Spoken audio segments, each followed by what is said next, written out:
Last month, Beaver County Council attended the annual fall convention of the Alberta Association of Municipal Districts and Counties, which is sometimes referred to as the AAMDNC.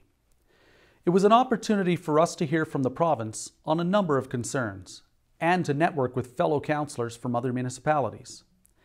We wanted to learn more about issues that affect our ratepayers and hear how the province is working towards dealing with our concerns. We met with Alberta Transportation, who addressed the importance of completing the twinning project of Highway 63 to Fort McMurray, as well as the Anthony Henday in Edmonton. Those projects are taking up a lion's share of the available funding, but they should finish up in 2016 and 2018. Once they're completed, funding should be available for other highway projects. There may be an opportunity for future development of highways in our area, including highways 854, 857, and 870.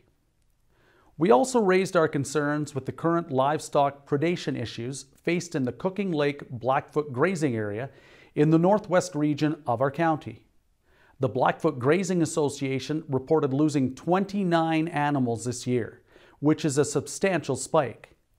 Many producers are concerned that the increasing number of wolves in the area are a threat to their animals. We took these concerns directly to Kyle Fawcett, the Minister of Environment and Sustainable Resource Development, and I'm thankful to say that he has agreed to meet in person with members of the association in January.